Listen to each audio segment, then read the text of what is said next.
Hello everyone, welcome to my channel. तो आगे का पार्ट शुरू करते हैं, जहाँ बस मिस्टर यू रहते हैं। वो डिनाई करते रहते कि इसे मैं हर्ट नहीं कर सकता, इस बार नहीं, और उसे जाने के लिए बार बार फोर्स करता रहता है। और दूसरी साइड सियान अपना फेरोमोन्स रिलीज करने लग जाता है और सियान गुस्से में कहते हैं, क्या ये तुमने जानबूझ के किया है? अपना फेरोमोन्स को कंट्रोल करो। यहाँ पर सियान कहता है कि यस, हाँ, मैंने ये जानबूझ के किया है। CEO, आपका ये रड टाइम है, राइट? और आप इसलिए होटल पे आ गए, घर पे नहीं गए।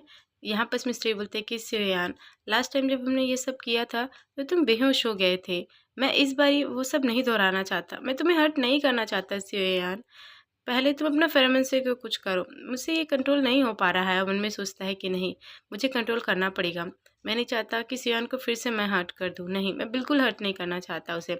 और वो अपने माउथ को क्लोज करने लग जाता है। दूसरे साइड से यान उसके हाथ को हटाकर उसे बहुत ही सॉफ्टली जेंटली किस करता है, कहता है कि मैं यहाँ से बिल्कुल नहीं जाने वाला हूँ। आई वॉन्ट टू एक्सेप्ट, आप जो भी मुझे तकलीफ, दर्द या खुशी जो भी देंगे, मैं उसे सब चीज़ सहन करने वाला हूँ। वैसे भी हम लोग तो रिलेशनशिप में है ना, और ये मेरा अल्फ़ा का रेड टाइम है। तो बताओ, मैं कैसे छोड़ के तुम्हें जा सकता हूँ? ऐसा कभी हो सकता है क्या? और यदि मैं नहीं हेल्प करूँगा तो कौन करेगा? और उसकी इतनी प्यारी प्यारी बातें सुन के मिस्टर यू रहते हैं, उसको पकड़ते हैं और उसे बहुत ही सॉफ्टली जेंटली किस करते रहते हैं। यहाँ पर सियान सडनली उसके एक्शन से बहुत ही सरप्राइज हो जाता है और सियान उसको डीपली किस करने लग जाता है। और वो मन में सोचता है, क्या कहा इसने? और उसे कहता है, से इट अगेन, तुमने जो भी कहा उसे फिर से कहो, कहो कि मैं तुम्हारा अल्फ़ा हूँ। और सियान बहुत ही हंसते हुए कहता है कि हाँ, आप मेरे अल्फ़ा हो, मेरे अल्फ़ा का रेड टाइम है।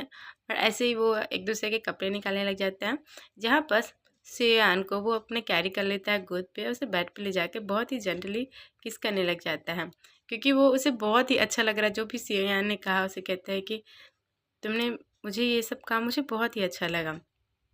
और वो लोग कंटिन्यू करने लग जाते हैं, जहाँ पर सियान, क्योंकि ऑब्वियसली मिस्टर यू का रेड टाइम है तो वो डिफरेंट टाइप से बिहेव कर रहा है। पहले हमेशा वो जेंटल रहता था, बस इस टाइम बहुत ही रफ रहता है। तो बोलता है कि CEO, मिस्टर यू, आप प्लीज़ जेंटल रहे, अभी बहुत ही हार्ड होते जा रहा है मेरे लिए, ये बहुत मुश्किल है। अब वो कहता है कि नहीं, मुझे बिल्कुल सांस लेते नहीं बन रहा है। और वो बोलता है कि मिस्टर यू, स्लोली प्लीज़, क्योंकि ऑब्वियसली उसका रट टाइम है तो उसे बिल्कुल भी आइडिया नहीं होता रहता है वो क्या करता रहता है, और उसे बहुत ही सॉफ्टली जेंटली किस करता रहता है। और दूसरी साइड वो सोचता है मन में कि हाँ, एज यूजल हम लोग हमेशा ये करते थे, पर आज कुछ ज़्यादा ही अजीब है, क्योंकि वो बार बार मेरा नाम ले रहे हैं सियान। ये कितना वियर्ड सा फील आ रहा है मुझे, ऐसा तो पहले कभी नहीं हुआ था। शायद इसलिए, क्योंकि हम लोग रिलेशनशिप में हैं, मे बी इस वजह से उसका लिया हुआ नाम मुझे बहुत ही अच्छा लग रहा है। जब वो मुझे सियान कहते हैं और वो वैसे ही उसको जैकवान कहता है, जैसे ही वो जैकवान सुनता है मिस्टर यू, वो अपना लिमिट में आ जाते हैं, क्योंकि बहुत ही ज़्यादा एक्साइटेड हो जाते हैं कि सियान ने पहली बार उसे उसके नाम से पुकारने रहा। तो वो कहता है कि हाँ, हमें एक दूसरे के नाम से ही पुकारना चाहिए, हमें इसकी प्रैक्टिस करनी चाहिए, राइट? और वो कहता है कि मुझे फिर से कहो जैकवान। और सियान कहता है कि हाँ, जैकवान। और ऐसे ही वो बोलता है मन में कि अब मुझे बिल्कुल भी डर नहीं लगता, मुझे बिल्कुल भी डर नहीं लगता इस चीज़ से। और यहाँ पास वो बहुत ही ज़्यादा रफ होने लग जाता है, तो सियान फिर से बोलता है कि CEO प्लीज़ जेंटली। तो यहाँ बस मिस्टर यू बोलते हैं कि रियली, तुम तो अभी मुझे बहुत प्यार से जैकवान कह रहे थे, अब तो मुझे CEO बोलने लगे। मैंने कहा ना, हमें प्रैक्टिस करनी चाहिए इस चीज़ के लिए। क्या तुम्हें ये अच्छा लग रहा है? यहाँ पर सियान कहता है कि हाँ, मुझे बहुत ही अच्छा लग रहा है। और फिर वो लोग कंटिन्यू करने लग जाते हैं। कुछ टाइम बाद वो दोनों शावर लेके बाहर बैठे रहते हैं सोफ़ा पे, जहाँ बस मिस्टर यू शेयान के लिए जैम ब्रेड लगाता रहता है और उसे बोलता है कि क्या तुम टायर्ड हो, तुम थक गए हो, तुम्हें अच्छा तो लग रहा है ना? यहाँ पर शेयान बोलता है कि हाँ, मैं बिल्कुल ठीक हूँ। पर वो मन में सोचता है कि एक्चुअली मेरी कमर तो बहुत बैंड बज गई है, फिर भी मैं बता ही नहीं सकता इसे। और यहाँ पर मिस्टर यू बोलते हैं कि देखो, तुम कितने टायर्ड जैसे लग रहे हो, तुम्हें पता है मैं तुम्हारे लिए बना सकता हूँ, तुम्हारे लिए मैं कुछ भी कर सकता हूँ। और सियान मन में सोचता है कि हाँ, ऑब्वियसली आपने मुझे शावर दिलाया, अब उसके बाद मेरे लिए ये फीड भी करा रहे हो। और वो खाता रहता है, मन में सोचता है कि हाँ, हमेशा से मेरी ड्यूटी रहती थी CEO की केयर करना जब वो होटल पे आते थे, पर ये पहली बार है जब वो मेरे लिए ये सब चीज़ कर रहे हैं। मुझे बहुत ही स्ट्रेंज फील हो रहा है, बहुत ही हैप्पीनेस भी फीलिंग हो रहा है। और वो बोलता है कि CEO, आप भी कुछ लीजिए। और वो उसको ब्रेड ऑफ़र करता है। यहाँ पर CEO हँसते हुए बोलता है कि तो क्या हम फिर से अपने ओल्ड टाइम पे आ गए? और वो हँसते हुए बोलता है, तुम मुझे जैकवान क्यों नहीं कह सकते? जो हमने कुछ टाइम पहले कहा था। जैसे उसे याद आता है वो बहुत ही ज़्यादा ब्लश करता है और बोलता है कि नहीं नहीं ऐसा कुछ नहीं कहा था, वो तो मैं बस आपको सीईओ ही कहूँगा। यहाँ बस मिस्टर यू बोलता है कि आई नो ये थोड़ा तुम्हारे लिए मुश्किल होगा, मतलब तुमने कभी कुछ कहा ही नहीं है राइट, पर देखना सम टाइम तुम इसे चेंज कर लोगे।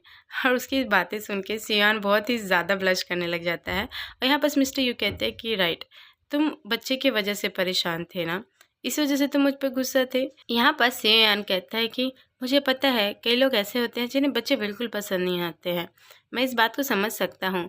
पर मिस्टर यू उसके हाथ को होल्ड करते हुए बोलता है ऐसी बात नहीं है, मैं डर रहा था कि तुम्हें कुछ हो ना जाए सियान, मैं नहीं चाहता तुम्हें हर्ट हो।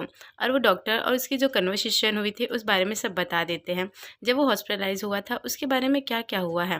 तो इस यहाँ पर सियान को बहुत ही बुरा लगता रहता है कि मैं प्रेग्नेंट नहीं हो सकता, मे बी क्योंकि मैं हैंडल नहीं कर पाऊँगा ये प्रेगनेंसी, कंसीव नहीं कर सकता हूँ।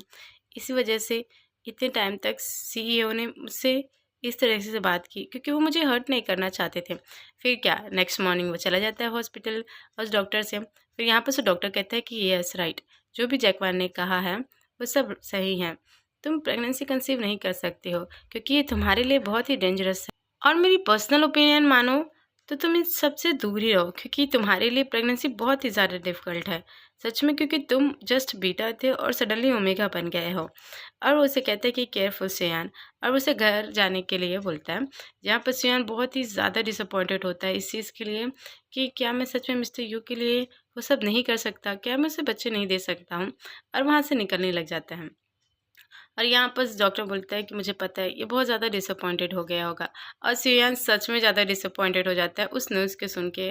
और वो कितना एक्साइटेड था, कितना एक्सपेक्टेशन थी कि उसके बच्चे होंगे और उसके लिए कोई वेट करता रहेगा, जहाँ पर मिस्टर यू और उसके चाइल्ड होंगे। हम एक हैप्पी फैमिली रहेंगे जहाँ पर हम लोग बहुत सारे फन करते रहेंगे, एक रियल फैमिली।